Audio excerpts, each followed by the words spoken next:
This is an experiment. It's also sort of living theater, because Rupert and Ralph and I have, by natural inclination, been discussing the kind of things we're going to discuss this weekend privately and with each other in many circumstances and all times of the day and night for a number of years.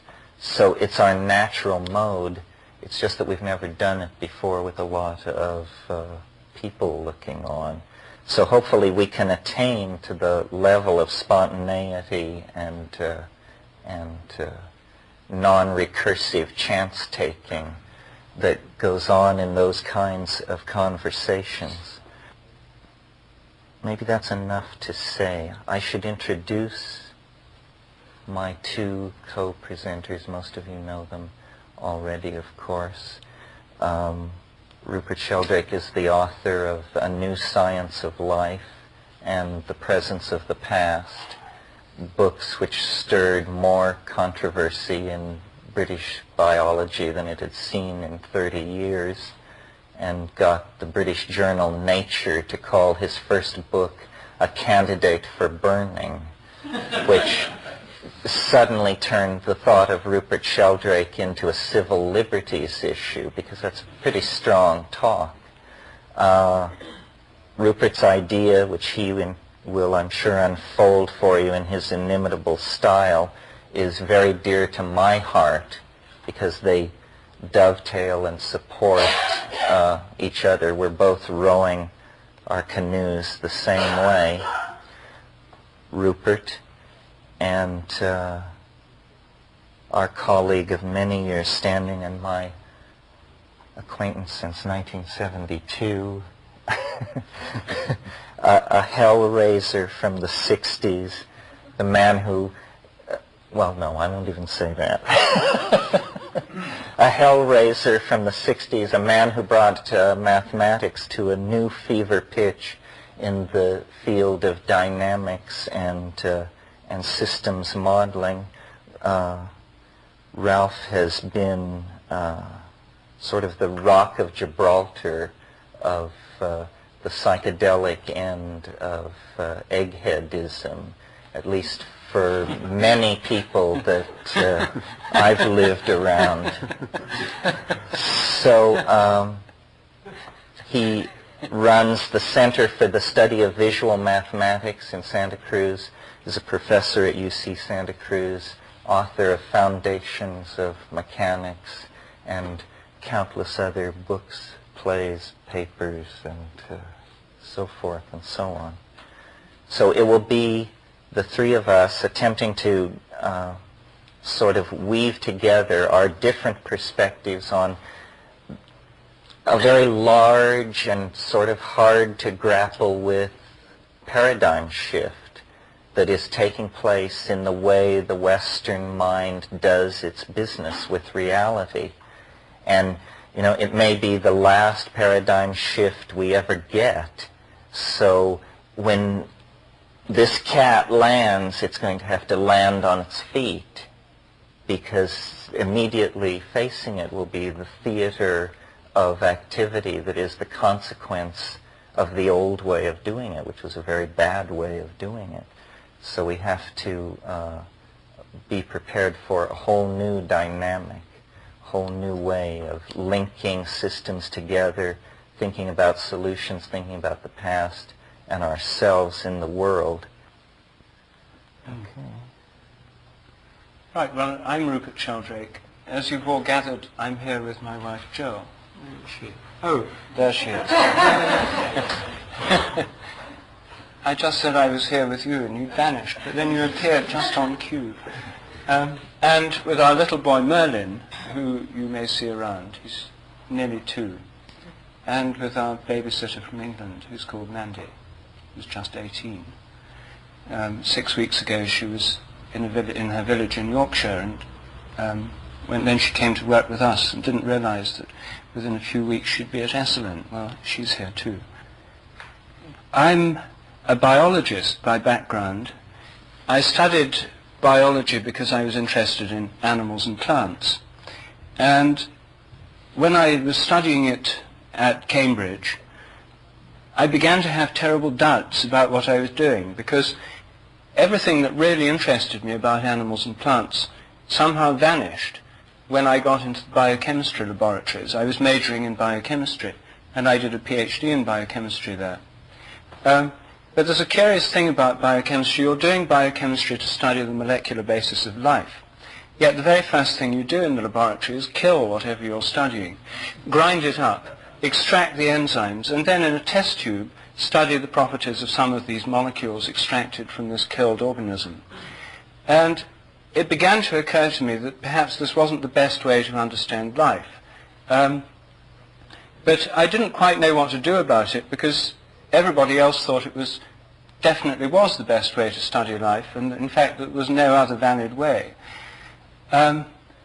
So this set me thinking, and I then came to realize there was a whole tradition of biology called vitalism, which had tried to adopt a totally different approach to the understanding of life, a school which flourished in the 19th century and which went on till the 1920s. When it underwent a transformation into the organismic or holistic philosophy of nature, which really treats the whole of the universe as alive. This was a totally new idea, a new perspective for me. And I began to see that the science of biology could be reformed, that this idea that living organisms are truly alive rather than being just machines. That's the official doctrine. The mechanistic theory says living organisms are just complicated machines. Believe it or not, still the official doctrine of academic biology and academic medicine.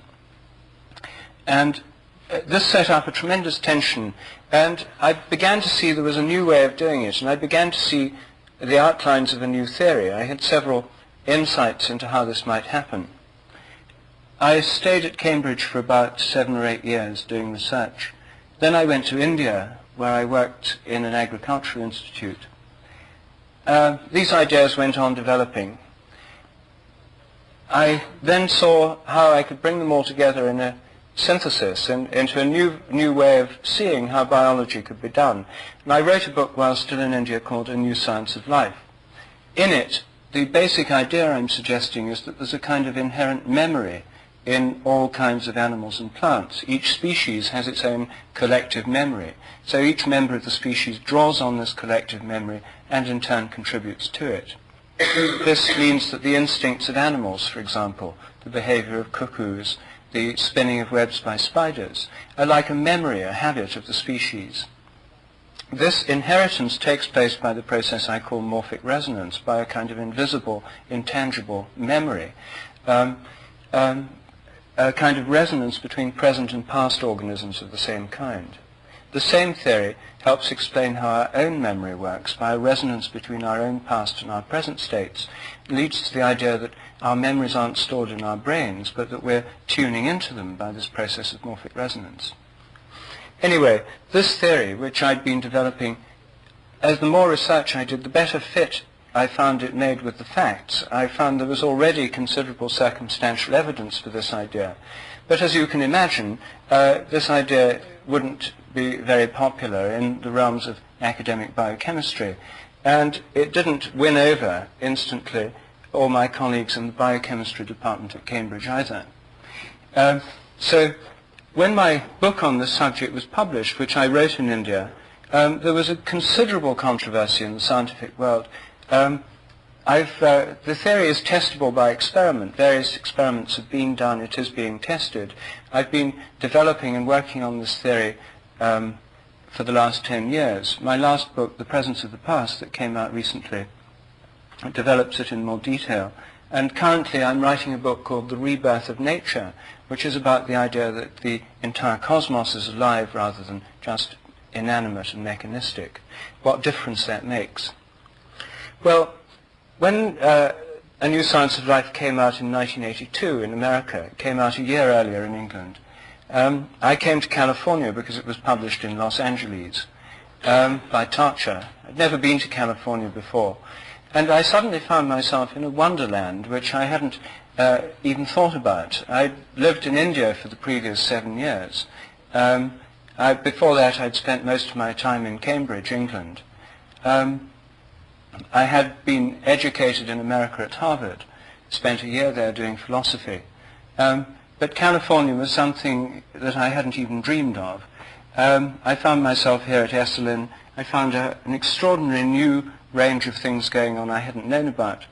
And when I was in San Francisco, a friend who I knew from Europe said to me just the day before I left, there's somebody you must meet. He's called Terence McKenna. He said, you get on this bus in San Francisco, you get off at Santa Rosa 2 hours later, and Terence will appear in a large 1956 Buick or whatever, and that'll be Terence McKenna. I didn't know much about Terence, so I went up there, and in this large 1956 Buick, we headed off into the woods in Sonoma County, where Terence lives. And there I met both Terence and Ralph, who was there for the day. We had a most interesting time. I found that part of my interest in these other realms of reality, of course, like many people in this room, was stimulated by experience with psychedelic substances. This was before I went to India. When I arrived in India, I found that India is a kind of psychedelic realm anyway. You know, it's just an amazing place. So in Terence I found somebody who knew about that whole realm, who shared with me an interest in India, since it played an important part in his development, and who had views about the nature of reality which complemented my own in an extraordinary way. My own theory is about memory and habit in nature. Terence, I found, had developed a theory about novelty and creativity in nature, a theory about the quality of time and the creative process as it is related to the ongoing flux of events. And Ralph had a kind of mathematical theory which was just the kind of thing that the view of nature I was trying to develop needed, the idea of nature being drawn by goals or attractors. In the mathematical science of dynamics, there's this model of of reality being pulled from ahead by things called attractors. It's a teleological, animistic view of nature, which dressed up in the guise of mathematical models, which I found most fascinating. And so for me, the meeting with Ralph and Terence was a step further towards seeing how one could begin to dream of a world in which nature was seen as alive, in which the imagination permeated all reality, in which animals and plants are seen as part of the living texture, the living components, the cells in the life of Gaia, and Gaia in the life of the cosmos as a whole. In fact, a view of the world as alive, which recalls in some respects the old cosmologies of the ancient world, where the cosmos was seen as a living organism, where they thought of the whole cosmos as having a soul, the soul of the world, the anima mundi. And so I found Terence and Ralph both people who were interested in looking at trying to form a new understanding of what we could call the soul of the world. So our discussions over the years, over the last 7 years, have spun around many aspects of these things. And when the idea came up of us coming here together at Esalen to do something together in public, we've so far talked a great deal in private and react synergistically in a way that I've found extremely stimulating and inspiring. When this opportunity came up, I was delighted that it was possible to be here, and I'm delighted you're all here. And what we're hoping to do is to talk about aspects of the world soul. And it turned out when we were discussing this that each of us seemed to be representing a principle. And these three principles in interaction form a kind of trinity. And the structure of our trialogue is going to reflect the different interactions of those principles. The principle which I'm representing is the principle of evolutionary creativity. How is it that the whole of nature is somehow creative in an evolutionary sense? The basis of my entire theory suggests that the laws of nature are not fixed eternal truths that have always been there, but habits which have evolved in the course of evolution itself. So I think there's a kind of habit principle in nature. There must also be a creative principle in nature to give the universe its evolutionary and yet regular way of behaving. So in these trialogues, I'm going to be representing the principle of evolutionary creativity, the evolutionary principle including the habit that builds up and the creation that leads to new forms. Well, in many ways, my history is similar to Rupert's, in many ways different. I think what we share most notably was a very early involvement in nature and a fascination with what used to be called natural history, which means bugs, rocks, butterflies, and stars. And my own life has not been particularly academic. I graduated from the University of California, but managed to stretch the degree-taking process out over 12 years that went from 1965 to whatever that is. And a lot of traveling in India. I thought I was an art historian. In my early LSD experiences, I seemed to see motifs and structures that gave me an interest in Tibetan Buddhism. And I went to India with the intent of studying the Tibetan language and quickly found that the whole thing was just overwhelming and that I was just, a human atom in the sea of India, and that the notion of encompassing or understanding what this was clearly the task of a lifetime. And several times in my life I have acted out this sort of ricocheting relationship between the humanities and the sciences, at times losing myself in the study of certain schools of poetry or literature or painting, and then at other times spending years reading philosophy of science and epistemic basis of physics and this sort of thing, always trying to get a resolution on the content of my experience, my lived experience, which included the psychedelic experience, which for me from very early on was this kind of tremendous mystery or conundrum which was set down in the middle of my being. And it still continues like that. I keep returning to that, testing all the ideas against the fullness of experience that represents. Well, for me, just having the sort of mind that I do, this meant model building and an interest in the models of others. And in the 1970s, I carried out a critique of scientific method and the implicit philosophical assumptions of science, and convinced myself that it was pretty much just whistling past the graveyard, that it was all done with smoke and mirrors. The actual understanding of what it means to be a living, thinking organism is nowhere tangential to what science is telling us about the world.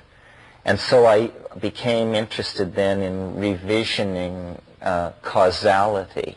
It seemed to me that the problem lay somewhere with the definition of time, that there had been a misunderstanding. And of course, when you read dissident views on time, or when you did in the 50s and 60s, you read Carl Jung, who wrote about what was called synchronicity, which he called an acausal connecting principle.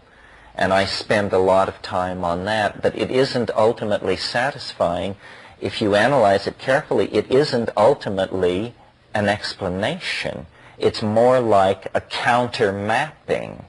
It tells you that connectedness can occur differently than in the stream of cause and effect, but it doesn't exactly explain to you why this is. So then I became interested in other views of time and elaborated my own theory, which Rupert mentioned, about novelty.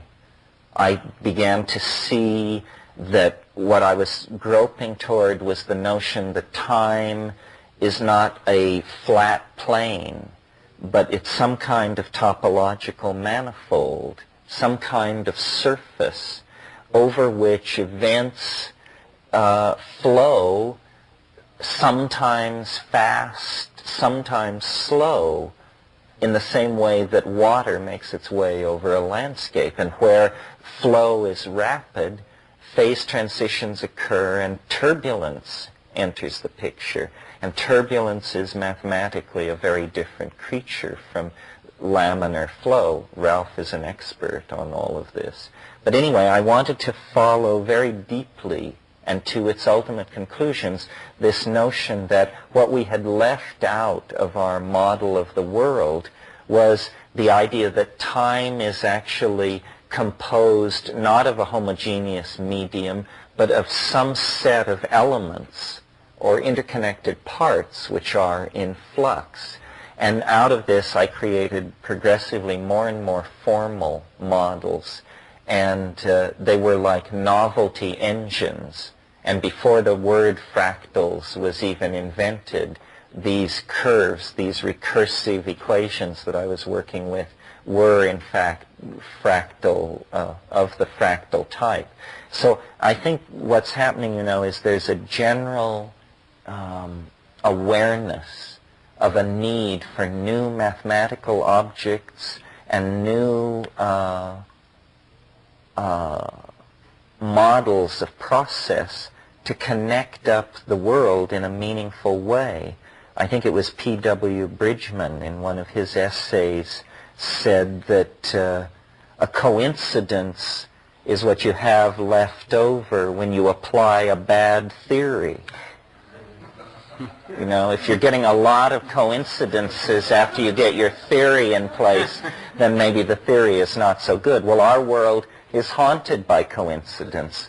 The main difference between our world and the world that science tells us we're living in is that science denies the quirky, freaky, cosmic giggle, high-plottedness, completely improbable, totally quirky humor that binds everything together and that makes it something other than an engine in which atoms blindly run, in Whitehead's phrase. Well, this kind of thinking and looking for colleagues and support led me first to Ralph, who was great good support, but he held my hand long years before I even thought I understood him. I'm not sure I understand him now, and by him I mean only the tiny iota of him, which is this crusty little theory out of which we make our bread. Rupert, I read The New Science of Life and had read all the other radical biology which preceded it and knew that there hadn't been anything for 15 years, that Schrödinger brilliantly anticipated the discovery of DNA, and then Joseph Needham and L.L. White, and, Eric Jantsch should be mentioned, actually, as a precursor of us all, I think. Eric Jantsch was a great pioneer, a great soul, and he saw very deeply into whole systems, as did Ilya Prigozhin, the Belgian thermodynamicist. And I think a lot of all of what we're doing comes out of that. What Prigozhin showed that just brought down the house was that there could be perturbations of physical systems that were unpredictable and that would cause the whole system to actually move to a more ordered state than the initial state. And this perturbation to higher states of order looks suspiciously like a violation of the supposedly inviolate second law of thermodynamics. So that looks, like a doorway into an energetic hyperspace, somehow a way around the no free lunch rule. We'll talk more about this, but these guys, Prigozhin and Yonch, anticipated and were in many ways inspirational to what we all are doing. So then, before I hand this on to Ralph, in terms of the way the weekend will be structured and to give us something to hang all this on, Rupert mentioned the triadic structure of the dialogues, and that he would be representing the creative evolutionary impulse. I will represent the divine imagination, the imagination, a la William Blake.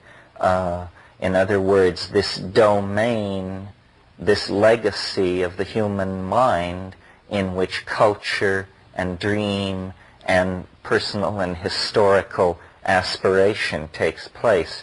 We're seeing all of these things as aspects of the world's soul. You see, the notion of morphogenesis, the notion of fields that shape form, eventually this question of how intelligent is the world soul or how mind-like is the Gaian control system is just going to give way to the perception that the answer lies probably to the left of, well, more mind-like than yourself, because it is not we who are in a position to define these things. So the notion of the world soul is properly vivified and pictured and endowed with qualities and properties that are exponential. So I will take that position. My great concern as far as these dialogues is concerned is novelty, the emergence of the unpredictable and the truly new out of the background of the recursive and iterative processes of nature. How can there be novelty? And what exactly is it? And since very clearly we are the cutting edge of its self-expression, then unraveling this question about what is novelty is going to take us very close to the question of what is human nature. What are we doing in this phase space? What is the nature of the turbulence that we necessarily have to describe as ourselves? Well. Next of all, I'd like to introduce Terence McKenna. This is Terence. You weren't. Oh, yeah. Sorry about that. Rupert, Terence, I'm Ralph. So, creation, imagination, my mask is chaos. So I was brought up in a field of music, but I was attracted to mathematics early. And when I was 14, I played in the State Symphony. After that, I started in mathematics, and I became a professor at Berkeley when I was 23. I had an easy way in mathematics, and the way the system works, the carpet is unrolled in front of you. You have a few choices, but basically before you even know what's happening, the carpet is unrolled, and you're down the runnel into whatever you can do that's useful to the system. In this process, I lost nature. My interest in anything natural atrophied. I mean, as a child, I suppose I was interested in everything.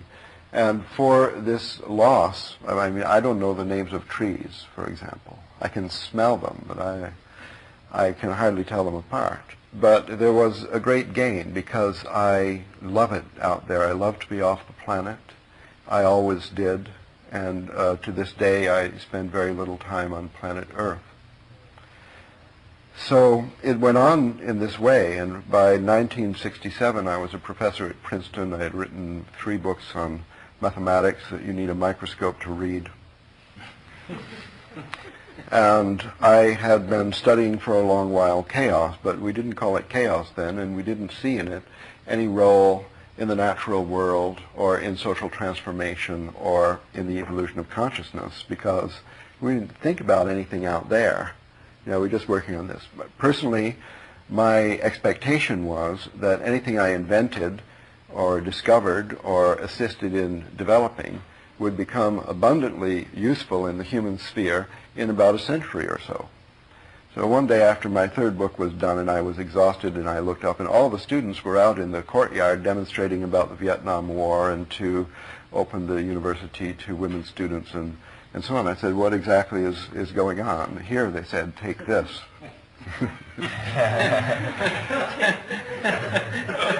And so, like many people in that year or around that time, in 1967, my career had a bifurcation. And I went off the track, and maybe I was, as far as the track was concerned, I might have been permanently burned out by then. I mean, morning, noon, and night in the world of mathematical symbols, it's enough, you know. So I went off the track with psychedelics, with meditation, but especially with searching, with trying everything, and eventually I was living in a cave in the Himalayas. And I got, again, a call to come back. And when I returned to California, I was standing on a street corner in Santa Cruz in white pajamas, and a car stopped. An old friend from a previous lifetime said, there's somebody you have to meet. Get in the car. I had nothing to do. It sounded okay, and in that time I believed that everything goes perfectly. You just go along with the flow, as they said. I didn't know it would be a 2-hour drive. So I got in the car. There was the 2-hour drive to Berkeley, and I was literally dumped out of the car on Terence's front step. I never heard of Terence at that time, 1972. And I went in, and what happened then, I would still say, although we've had many wonderful talks and exciting, thrilling, and nutritious times in the meanwhile, that was quite a miraculous chat. Many subjects came up, not psychedelics. I mean, many subjects came up, and every subject was the occasion of a discovery of a most miraculous resonance of ideas. How to grow mushrooms, outer space, I don't know, anything you could think of, all passed by in the course of an hour or two. In this way, we became friends, and this habit we had, this activity that we do, I mean, we never go for a hike or something like that. We sit in the evening and talk, and what happens is synergistic, miraculous growth, evolutionary. Well, I did in the course of time return to mathematics, even doing what I had done previously, chaos, but then chaos had become known. You see, my estimate of a century was off.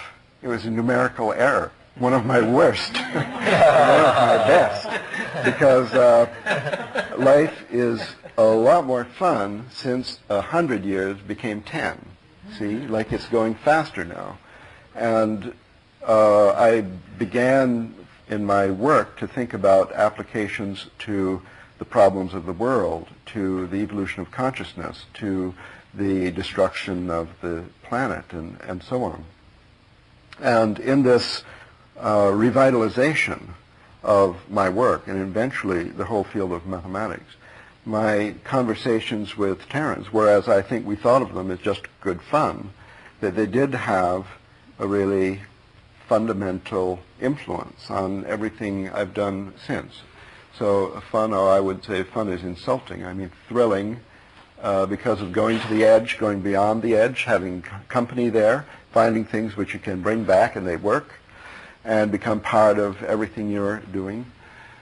And along the way, Terence introduced me to this person he mentioned, Eric Jansch, who bothered me to write a paper, and that was the first time that I had tried writing for a journal or a book or something, the kind of thing that we had talked about, which I always considered to be just a little too far out to be, condensed onto paper. to show to people who read. I mean, who are they? They're scholars in universities or something. So Eric Jansch bothered me to write in this way, and what came out, I think, although I wrote many in a way more practical, understandable, and valuable things in the meanwhile, if they're worth anything, they seem to be worth more than that. Nevertheless, that paper contained, as a kind of clairvoyance, the very definite prefiguration of everything that's happened between then, 1975, and now, which is quite a lot of development on the frontiers of mathematics, of reconnection between mathematics and the other departments in a university, most especially the social sciences, the things, therapies and the understanding of society and history and all what might be the most valuable when we come to try to interact with the creation of our future in a conscious way. Then, a little later, as Rupert said, I was in Terence's living room. The phone rang. Terence answered, and he says, "We have to go to the bus station to pick up Rupert Sheldrake." I said, "Who's that? Sounds vaguely familiar. Who's that?" So in the car on the way to the bus station, Terence gave me, as only he can do, the compressed into a nutshell poetic essence of Rupert's book on the hypothesis of formative causation. And we plucked the lad from the bus station and took him home to the spider web. And then we found, I felt, another miracle, and that the synergy of two was extended to three. For me, a totally unexpected new frontier. I mean, the close relationship of two people is well known, and the close relationship of three people is known but rare. And in the time since 1982, now there's 7 years of this, I think we have all been nourished in many ways and inspired by our relationship, by the reception of information from the field that takes place without effort in the context of our talks in private in the living room. So this weekend, as described as an experimental weekend, I think there are several different experiments. And one is to see if our Trialogue can be exported or shared. And there have already been a few experiments with dialogue, sharing dialogues in public, some more and some less successful. Trialogue is the next frontier, because it's very problematic even in private. And another experiment that we will have to attempt this weekend is the more the clear identification, or the self-consciousness of what each of our roles is in the process that takes place. So my role is chaos, and the reason is that actually Rupert and Terence have very well expressed their expectation for the assistance of mathematics in the development of their own thought. You need models, you need structures, and there is this new language of attractors, which seems to apply not only to the physical but also the biological, and not only the biological but also the social sciences. So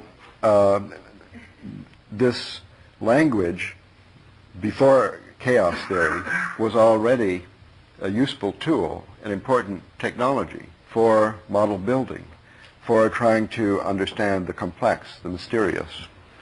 But particularly with the advent of chaos theory, providing us with models for chaotic phenomenon, that opens up to view, to the process of the mathematical assistance of understanding, opens up to this view all of those processes which previously were too complex to submit to any kind of understanding, verbalization, dialogue, beyond some kind of wave of the hand, exciting. It's a miraculous this also works, but it does, a kind of a poetic resonance phenomenon, in which, without words, essentially, the idea is transferred from one individual to another.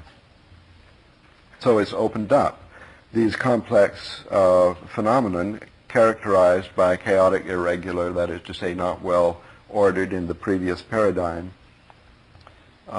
space-time structure. For example, relationships among people, the states and change of states of society, the whole process of history, the intuitive experience, subjective experience of relationship, and so on. All of this, what we always wanted, to come under the view of a better understanding, suddenly is possible. But although it's possible, it's not done. But we can do it. So we can try to do it. And that means, if this is at all possible, that when these tools would be applied in the areas of thought, you know, what these two guys are thinking about, what they have told you about, that the possibility there is to escalate those areas presently troubled by a certain vagueness, a certain difficulty in communicating the definite, what you think about it, to somebody else, the vagueness which makes possible the condemnation of orthodox scientific community trying to burn the book and so on, can sweep that confusion away through the application, the construction, the provision of the same kind of definite mathematic, trustworthy models in these areas: consciousness, creativity, imagination, novelty, evolution, conscious participation in the creation of a future well worth living and able to live on a long-term basis on this planet. We are trying, it's the frontier of our own. Our experiment then is not only to somehow reproduce or share something we have done, but to continue our process over the frontier of our own understanding to a new understanding for us, and including you in the process. One of the things that comes out of chaos theory that is very important, I think, for everybody to keep in mind, because it is anchored in the bedrock of mathematics, for whatever that's worth, is that the flutter of the moth's wing can trigger the hurricane. This is not a poetic statement. This is the fact of the matter within this kind of description of nature. In other words, very small changes create cascades into where whole states shift and are perturbed. And this is the kind of situation that we are facing as a society and a planetary species. We have the resources, we have the knowledge, but what we seem to lack is the will to implement these things, to actually step back from the abyss. So it has to come through a change of mind. And this new mathematical stuff is telling us that the intimations of mysticism, the intimation of a possibility of transcendence is all firmly grounded. We just have to now, it's almost as though mathematics is the extreme cutting edge of human understanding. How can we quickly export these new understandings that release us from a need for closure, that free us from an either-or universe? How can we quickly export these models from the realm of research mathematics into the realm of daily life? Well, I think that the way it's done is through replication of memes and generation of new ideas. So for me, more and more, the motivation to do these kinds of groups is I really see it as politics, almost at the viral level, that we are trying to create new languages and new concepts, and not only create them, but teach them to you and we ourselves repeat them over and over again, and you feed back into this, and then we refine the meme, and then a meme is like a gene. It can be replicated. It can be replicated by either being simply repeated or by being told to others who then repeat it. And we have not seen language as the playing field of the creation of the new paradigm, but that's really where it is. We can transform ourselves no more quickly than we transform our language. And the way we transform our language is by really pushing on the envelope of the act of communication. You know, the caterpillar in Alice in Wonderland says, "Say what you mean and mean what you say. I do." And it's this is the thing, a search for a clarity in a new domain of language. Rupert's notions revision causality. That means induct you into an entirely new way in which things happen. And this is, after all, where we're all spending a lot of our time. The models that Ralph is working with show that the world is not an engine running down toward a heat death, but a tremendous kaleidoscope of unpredictable, creative, open-ended activity on every level. I mean, it's really a dazzlingly kaleidoscopic vision. It's like a Sufi hierophany or something, but we're seeing it on the screens of computer simulations of this mathematical domain that is also the neural domain, that is also the social domain, that is also the ecoplanetary domain. This is not air. This is not mysticism. This is the real facts of how it is, how the world fits together. It fits together through the infusion of its invisible soul, the mathematical and field-oriented structures that make it into a whole, a cosmos in which we are living and which we can find our way in if we will open ourselves up to this image, see ourselves as microcosmic reflections of this macrocosmic order, the soul of human beings as a reflection of the world soul, and then building of a modern vocabulary to describe and revivify these things and hopefully make the world into a better place. Well, I think that's the notion. Do either of you want to say anything? Yes, I can't resist telling the story about the bunny. I'm going to tell you the story about the bunny, which is the fastest travelling meme in London right now. The story happened recently in London, according to the Friend of Friend network through which it travels. Two neighbours on bad terms with each other. One lot of neighbours have a dog. The other have kids who have a bunny that lives in a hutch in the garden, or the yard, as you say in America. Well, the woman with the dog in one house was on bad terms with the other, and when one evening there was a scratching at the door, she opened it, and there was her dog with the dead bunny in its mouth, all covered with mud. She was absolutely horrified. She couldn't bring herself to tell the neighbours what had happened. It was just too awful. So she panicked. The only thing she could think of was to wash the bunny, which she did, and then she shampooed it. And then with a hairdryer she fluffed it all up until it looked as good as she could make it look. And then when the neighbours had gone to bed, she crept into their garden and put it back in the hutch. And then she went to bed. In the morning, as she'd expected, the dreadful moment arrived when there were sobs and cries and sounds of astonishment and agitation from the garden next door. So after a while she went and looked over the fence and said to them, "What's the problem?" And they were all looking into the hutch. The kids were shrieking. And she said, "What's the problem? Is the bunny dead?" And they said, "Yes, yes, It died yesterday morning, and then we buried it in the garden. Thank you all very much for coming. I appreciate it. I'm sure my colleagues do as well.